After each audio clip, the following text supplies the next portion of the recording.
இந்த விழாவை மிக சிறப்பாக நடத்தி ஆலய ஆராதனையை மிக சிறப்பாக நடத்தியிருந்த நம்முடைய பேராலயத்தின் போது தந்தை அனைத்து குருமானவர்களுக்கும் என்னுடைய குடும்பத்தின் சார்பில் நன்றி தெரிவித்துக் கொள்கிறோம்.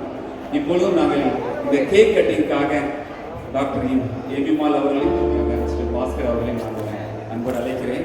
தயவுசெய்து வாழ்த்துக்கள் சற்று